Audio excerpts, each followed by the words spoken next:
अस्सलामुअलैकुम। जमात हश्तुम से रियाजी के ब्रिज कोर्स के 28वें दिन में आप तमाम का खैर मकदम है। आप तमाम को मैं वेलकम कहता हूँ। आज का हमारा 28वां दिन और आज हम सीखेंगे दायरे के ताल्लुक से कि दायरे का मुहीत क्या होता है, इसी तरह से उसका जो कुत्र है और मुहीत है उन दोनों में क्या ताल्लुक होता है। इसके ताल्लुक से उन्होंने आइए समझने के हिस्से में कुछ बुनियादी बातों के ताल्लुक से एक शक्ल के बारे में बातें की हैं और उनको समझाने की कोशिश की है। तो सबसे पहले हम इन बुनियादी बातों को समझते हैं। बुनियादी बातों में आइए समझने का हिस्सा रखा है उन्होंने और उसके मुतालिक ये शक्ल आपको दी गई है। सबसे पहले आपको मरकज के ताल्लुक से समझते आना चाहिए कि जो हमारा दायरा होता है उस दायरे में जो मरकज होता है यानी जो बिल्कुल दरमियान में नुक्ता होता है जिस पर बैठ करके हमने प्रकार की मदद से दायरा बनाया हुआ होता है उसको हम लोग कहते हैं मरकज। यहाँ पर हमारा मरकज ओ है तो हम लोग लिख सकते हैं नुक्ता ओ, या मैं मुख्तसर में लिख रहा हूं सिर्फ यहाँ पर ओ। फिर उसके बाद निस्फ कुत्र। अब निस्फ कुत्र किसे कहते हैं तो इस मरकज से रिंग तक का जो फासला तैयार होगा, जैसे यहाँ पर देखेंगे आप लोग तो ओ बी तैयार हो रहा है, ये आपका निस्फ कुत्र है। इसी तरह से आप इस तरफ देखते हो तो आपका ये ओ ई तैयार हो रहा है, ये भी आपका निस्फ कुत्र है। इसी तरह से आप देखते हो तो ओ ए तैयार हो रहा है, ये भी आपका निस्फ कुत्र है। मरकज से रिंग तक देखेंगे आप लोग तो ओ सी तैयार हो रहा है, ये भी आपका निस्फ कुत्र है। तो कुल मिलाकर आपको ये 4 नाम यहाँ पर लिखते आना चाहिए। मैं सिर्फ 2 नाम लिख रहा हूं, ओ ए, इसी तरह से कॉमा देकर के लिख रहा हूं ओ बी। बाकी के 2 नाम ओ ई, इसी तरह से ओ सी, ये आप लोगों को लिखने हैं। ये मैं वाजे कर दूं, ठीक है। तो ये 2 पॉइंट हो गए हमारे, मरकज हो गया, इसी तरह से निस्फ कुत्र हो गया। उसके बाद है कुतर या कुत्र भी कहते हैं कुछ लोग। कुत्र किसे कहेंगे जो दायरे के 2 नुकात को ज्वाइन करता है, जैसे यहां पर आप देखेंगे तो ए और सी है, ज्वाइन कर रहा है और मरकज से होता हुआ गुजरता है। मरकज से गुजरना बहुत जरूरी है तभी हम उसको कुतर कह सकते हैं। तो जैसे यहां पर आप देख पा रहे हो ये ए, फिर उसके बाद मरकज से गुजरा ओ और फिर उसके बाद सी, तो जो ए सी है ये हमारा कुतर रहेगा क्योंकि वो मरकज से गुजर रहा है। अगर बाजू से गुजरेगा तो उसे हम लोग कुतर नहीं कहेंगे बल्कि उसे हम लोग क्या कहेंगे, वितर कहेंगे, जो हमारा अगला पॉइंट है। तो वितर किसे कहेंगे जो दायरे के 2 नुकात को कनेक्ट करता हो, 2 नुकात को ज्वाइन करता हो।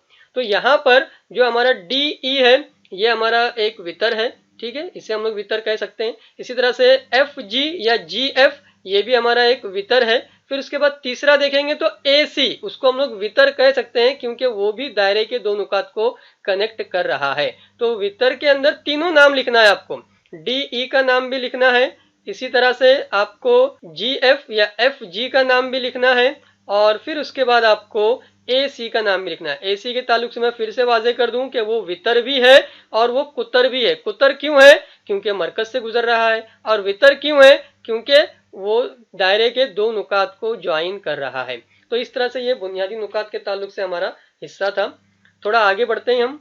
आगे आपको दायरे का मुहीत, इसके ताल्लुक से इन्होंने समझाने की कोशिश की है कि एक धागा लीजिए, एक कील से इसे बांध दीजिए, दूसरे सिरे को पेंसिल से बांध दीजिए। जैसे यहाँ पर आप देखेंगे तो इस तरह से उन्होंने कील ठोकी है ना। फिर उसके बाद वहां पर उन्होंने एक धागा बांधा है, ये धागा है आप लोगों का, ठीक है। उसके बाद क्या कर रहे हैं तो धागे से पेंसिल बांधी गई है।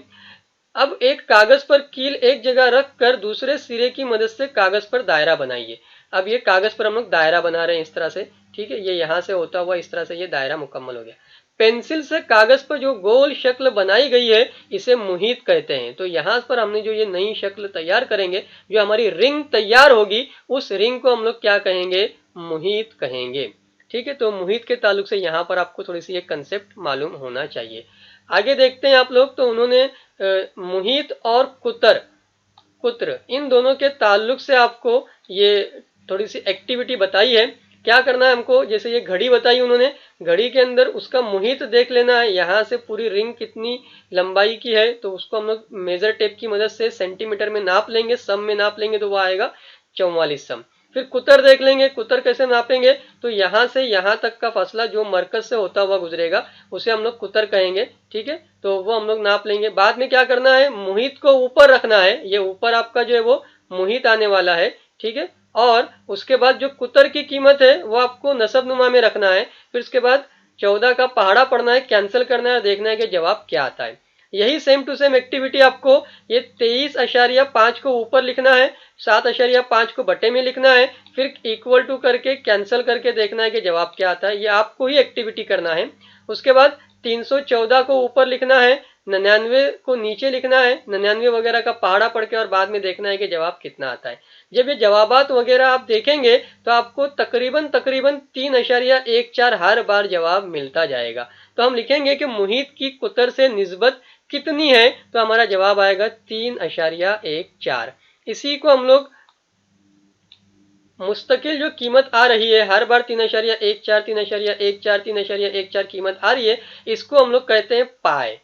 क्या वर्ड इस्तेमाल करते हैं हम लोग? पाए वर्ड इस्तेमाल करते हैं। इस तरह की साइन आपको ज़हन नशीन रखना है, ये हम लोग सवालात वगैरह हल करते वक्त इस्तेमाल करने वाले हैं। यहाँ पर आपको देखने मिलेगा कि मुहित को हमने ऊपर लिखा था, फिर उसके बाद कुत्र की कीमत को हमने बटे में लिखा था, और जो जवाब आया था उसको हम लोग क्या नाम दे रहे हैं? पाए का नाम दे रहे हैं, जिसे हम लोग 3.14 कहते हैं। या उसकी बजाय हम लोग 3.14 की बजाय क्या ले सकते हैं? 22/7 ले सकते हैं। ठीक है।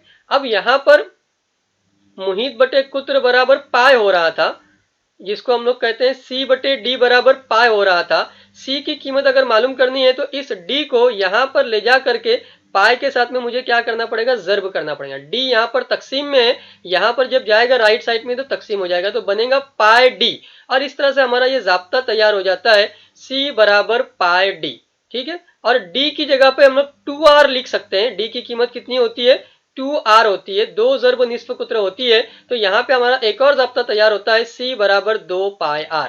तो मुहित के ताल्लुक से ये दो जाब्ते हैं। पहला जाब्ता है c बराबर पाए d और दूसरा जाब्ता है c बराबर 2 पाए r। इन दो जाब्तों की मदद से हम आगे कीमतें वगैरह मालूम करेंगे। उसके बाद उन्होंने लिखा है कि दायरे के मरकज से यकसा फासले पर मरकज के एतराफ दायरवी शक्ल, जिसे मैं रिंग कह रहा था, दायरवी शक्ल को दायरे का मुहित कहते हैं। ठीक है। उसके बाद उन्होंने फिर से वो पाए वाली बात लिखी है कि जो मुस्तकिल निस्बत आती है उसे हम लोग क्या कहते हैं? पाए कहते हैं। उसके बाद आपको हल करके देखे वाला हिस्सा है, जिसमें उन्होंने निस्फ कुत्र वगैरह दिया है, बाकी की कीमतें मालूम करने के लिए कहा है। इसी तरह से उन्होंने एक और एक्टिविटी आपको ये बताई है। तो दोनों बातों को हम लोग डिटेल में समझते हैं। यहाँ आपके सामने उन्होंने पहली एग्जाम्पल अगर देखते हैं तो निस्फ कुत्र यानी आर की कीमत दी है 14 सम। ठीक है। अब जब आर की कीमत 14 सम है तो कुत्र जो इस आर का डबल होता है, निस्फ कुत्र का दुगना होता है, इस कीमत को हम लोग आसानी मालूम कर सकते हैं। सिर्फ हमको 14 का डबल कर देना है, 14 का दुगना कर देना है, तो हमारा जवाब तैयार हो जाता है 28 सम। 14 का दुगना कितना रहेगा? तो हर बच्चा जानता है कि डबल करना है तो 14 और 14 मिला दीजिए या 14 दूनी कर दीजिए वगैरह वगैरह। अब मुहित कैसे मालूम करेंगे? तो मुहित को मालूम करने के लिए हमें जाब्ता इस्तेमाल करना है। जो जाब्ता हमने सीखा था, c बराबर 2 पाए r, ये जाब्ता आपको जहन नशीन रखना रहेगा। ये c की कीमत तो हम मालूम कर रहे हैं, 2 वैसे ही रहेगा। पाए की कीमत हमारे पास थी 22/7 और r की कीमत रहने वाली है 14। तो इस तरह से ये r की कीमत को हम इस्तेमाल करेंगे और हमारी ये स्टेप तैयार हो जाएंगे। आप देख सकते हैं कि c हमें मालूम करना है तो उसको वैसे के वैसे ही लिखा गया है, 2 हमने वैसे के वैसे ही लिखा है, उसमें कोई चेंज नहीं है। पाए की कीमत आपको याद रखनी पड़ेगी, 22/7 आप इस्तेमाल कर सकते हो या 3.14 इस्तेमाल कर सकते हो। और आर की कीमत जो थी आपकी, ये आपकी कीमत 14 थी, तो ये आर की कीमत 14 आपको यहाँ पर रखते आना चाहिए। ठीक है। अब यहाँ पर क्या हो रहा है कि बटे में 7 है और ऊपर 14 है, तो 7 एका 7, 7 दूनी 14, इस तरह से आप लोग कैंसिल कर सकते हो।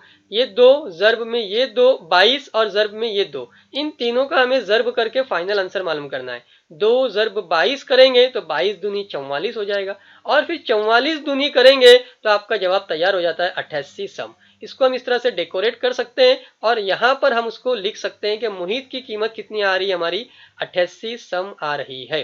तो इस तरह से ये आर की कीमत, निस्फ कुत्र की कीमत दी गई थी, यहाँ पर हमने 28 सम कुत्र की कीमत मालूम की, जिसको हमने डबल करके मालूम किया। इसी तरह से हमने मुहित की कीमत मालूम की, जो हमने जाब्ते की मदद से हल करके मालूम किया। तो एक कीमत दी जाए, बाकी की 2 कीमतें आपको मालूम करते आना चाहिए। उसके बाद हम लोग ये 42 सम जो कीमत कुत्र की है, इसका जब आधा करेंगे तो निस्फ कुत्र मिलेगा। जैसे हमने 14 का डबल किया था तो हमको कुत्र मिला था, वैसे ही 42 का आधा करेंगे तो हमको निस्फ कुत्र मिलेगा। तो ये 21 सम हमारी कीमत आ जाती है। 42 का आधा तो 40 का आधा 20 होता है, 2 का आधा 1, इस तरह से भी आप लोग कह सकते हैं। और अब हमें मुहित का ज़ाब्ता इस्तेमाल करना है, मुहित बराबर पाई डी। जैसे इससे पहले मैंने 2 पाई आर इस्तेमाल किया था, अब यहाँ पर हम लोग पाई डी इस्तेमाल कर रहे हैं क्योंकि हमारे पास डी की कीमत मौजूद है 42 सम। आप चाहें तो इस 21 सम का अगर इस्तेमाल करना चाहते हैं तो फिर से यही ज़ाब्ता इस्तेमाल करके भी हल कर सकते हैं, वही जवाब आएगा। बहरहाल पाई की जगह पे हम 22/7 रखने वाले हैं, डी की जगह पर हम लोग इस 42 को रखने वाले हैं। डी की जगह पर कीमत कितनी रखी जाएगी, 42 रखी जाएगी। तो इस तरह से ये पाई की कीमत रखी गई है, आप देख सकते हैं 22/7, जो इससे पहले भी फिक्स कीमत थी, और डी की जगह पर कीमत रखी गई है 42। अब यहाँ पर ये 7 एका 7 और ये 7 छंग 42 होता है। ठीक है, 22 का मुझे ज़र्ब करना है 6 से, और 22 का ज़र्ब 6 से करूंगा तो जवाब आता है 132। इस तरह से मैं कह सकता हूं कि यहाँ पर मेरा जवाब तैयार हो गया 132 सम। तो यहाँ पर आपको 21 सम निस्फ कुत्र का आधा करके मालूम करते आना चाहिए, और 132 सम मुहित की कीमत ये इस जाब्ते की मदद से मालूम करते आना चाहिए। आखिरी एग्जाम्पल रखी है उन्होंने जिसमें वो मुहित की कीमत दे रहे हैं 44 सम। तो फिर से हम लोग जाब्ता इस्तेमाल करते हैं, सी बराबर पाई डी। तो आप कहेंगे कि सी की जगह पर इस मर्तबा ये कीमत रहेगी आपकी, सी की जगह पर कितना रहेगा, 44 सम। मुहित मतलब क्या है, सी, और सी कितना दिया गया आपको, 44 सम। डी नहीं दिया गया है, डी आपके पास अवेलेबल नहीं है, तो डी को वैसे ही रखना है आपको। तो सी की जगह पर आ गया आपका 44। पाई की कीमत फिर से वही है 22/7।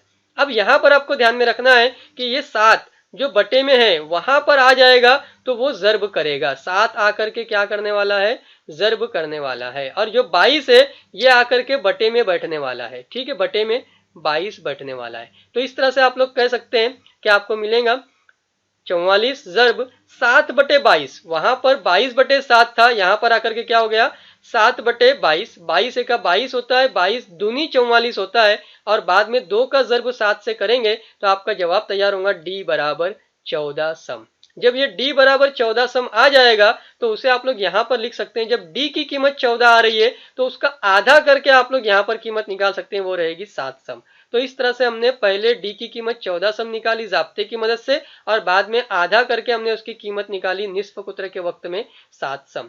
तो आपको तमाम बातें क्लियर हो चुकी होंगी। हम आगे बढ़ते हैं, और एक और एक्टिविटी जो उन्होंने आपके सामने इस तरह से रखी है, स्कूल बस के पहिए का निस्फ कुत्र 0.7 मीटर है। तो यहाँ पर ये जो आपको निस्फ कुत्र दिया गया है जिसे हम लोग आर कहते हैं, वो 0.7 मीटर है। ठीक है, यहाँ पर आपको समझना है कि कुत्र मालूम करने के लिए हमें उस निस्फ कुत्र का डबल करना है। तो यहाँ पर हमारी आर को हमको लिखना है, और आर की कीमत कितनी है, तो 0.7 है, और जब उसका डबल करेंगे तो हमारे पास डी की कीमत आ जाएंगी, वो रहेगी 0.14 मीटर। फिर इसके बाद वो कह रहे हैं तलबा की सैर का मकाम स्कूल से 4.4 किलोमीटर हो तो इस मकाम तक पहुंचने के लिए पहिए को कितने चक्कर लगाने पड़ेंगे। जब पहिया एक बार चक्कर लगाएगा तो उसका पूरा रिंग का हिस्सा कवर होगा, और उसे हम लोग कहेंगे पहिए का मुहित। तो यहाँ पर हम पहिए का मुहित मालूम करने का जाब्ता लिखा है, हमें वहां पर पाई की जगह पर 22/7 उन्होंने लिख कर दिया है, डी की जगह कीमत लिखते आनी चाहिए, और डी की कीमत कितनी हमारी है, 0.14। ये डी की कीमत है जो यहाँ पर लिखी जाएगी। फिर हमें इस 7 एका 7 को और 7 दूनी 14 को कैंसिल करते आना चाहिए, और 0.2 लिखते आना चाहिए। फिर हम दोनों का जब ज़र्ब करेंगे 22 का और 0.2 का, तो हमारा जवाब तैयार होगा 4.4 मीटर। यही मुहित का जवाब उन्होंने यहाँ पर लिखा है। मुहित का जवाब कितना लिखा है उन्होंने, 4.4 लिखा है। यहाँ पर एक बात ध्यान में रखने की है कि जब यहाँ पर वो निस्फ कुत्र दे रहे थे तो मीटर में बात कर रहे थे, और जब फासले की बात की उन्होंने तो किलोमीटर में बात की है। तो 1 किलोमीटर जो होता है उसके अंदर कितने मीटर होते हैं वो आपको मालूम होना चाहिए। 1 किलोमीटर के अंदर 1000 मीटर होते हैं। तो जब फासला आप रखोगे तो आपको किलोमीटर को मीटर में कन्वर्ट करके वो कीमत वहां पे रखते आनी चाहिए। और यहाँ पर हमको समझते आना चाहिए कि सिर्फ 4.4 नहीं लिखा जाएगा, बल्कि 4.4 ज़र्ब 1000 लिखा जाएगा। क्यों, क्योंकि ये जो 4.4 किलोमीटर है जब हम उसको मीटर में कन्वर्ट करेंगे तो 1000 से हमें ज़र्ब देना रहेगा। यहाँ पर आसानी के लिए ये 4.4 ये 4.4 एक दूसरे को खत्म कर देंगे, और ये जो 1000 है यही हमारा जवाब तैयार होगा। हम कहेंगे कुल चक्कर कितने लगाने पड़ेंगे, तो उस पहिए को, उस टायर को 1000 चक्कर लगाने होंगे। यहाँ पर हमारा जवाब तैयार हो जाता है। तो ये भी आपकी आम जिंदगी की मिसाल की मदद से उन्होंने मुहित का कैसे इस्तेमाल हो रहा है वो समझाने की कोशिश की है। आखिर में आप तमाम का बहुत बहुत शुक्रिया। अच्छे से सीखते रहिए। शुक्रिया। अल्लाह हाफिज़।